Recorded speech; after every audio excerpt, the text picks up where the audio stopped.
Hello everyone, আমি তনু। তোমরা দেখছো তনুর বাড়ি। তোমরা সবাই কেমন আছো? আমি তো ভালো আছি। তো আজকে তনুর বাড়িতে রান্না হতে চলেছে অনুষ্ঠান বাড়ির সর্ষে ইলিশ, খুবই সহজ পদ্ধতিতে। তো চলো দেখে নেওয়া যাক। প্রথমে ইলিশ মাছগুলোকে ভালো করে ধুয়ে রাখা হয়েছিল, তারপরে সেটাকে নিয়ে ওটাকে জিরের গুঁড়ো,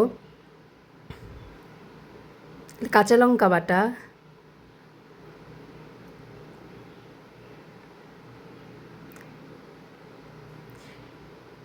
কাজু আর সাদা সর্ষে পরিমাণ মতো, যে যেরকম ঝাল খাও সে সেরকম দেবে, যে যেরকম গ্রেভি খাও সে সেরকম কাজুটা দিতে পারো।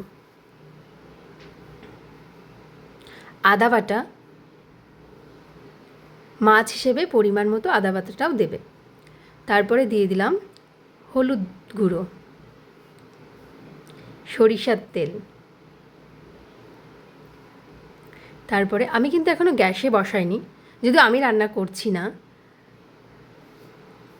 এখনও গ্যাসে বসানো হয়নি, এটা এমনি মাখানো হচ্ছে হাতে, তারপরে মাখিয়ে বসানো হবে।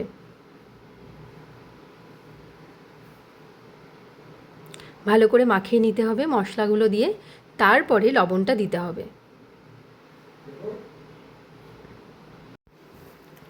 তো লবণ দেওয়া হচ্ছে, তারপরে দেখা গেল হলুদটা একটু কম পড়েছে, তো হলুদ আবার দিয়ে দিল, তোমরাও পরিমাণ মতো দিয়ে দেবে।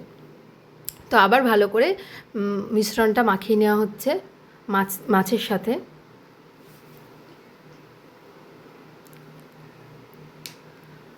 আবার একটু তেল দেওয়া হচ্ছে,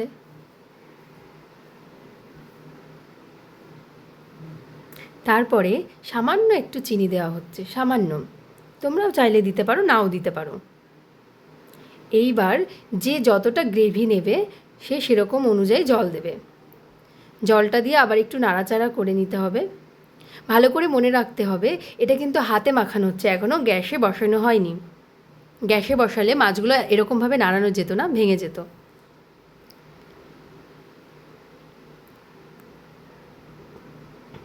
তারপরে গ্যাসে এবার বসানো হলো এবং ঢেকে দেওয়া হলো।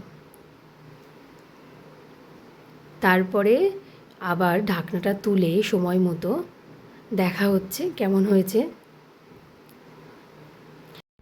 নামিয়ে নিলেই তৈরি সর্ষে ইলিশ। কেমন সহজ বলো? তো তোমরাও বাড়িতে বানিয়ে খেও। আর এরকম রান্না আরও পেতে আমার চ্যানেলটিকে সাবস্ক্রাইব করো। আর রান্নাটা যদি ভালো লাগে লাইক, কমেন্ট এবং শেয়ার করতে ভুলো না কিন্তু। আজকের মতো এটুকুই। তোমরা সবাই ভালো থেকো, সাবধানে থেকো।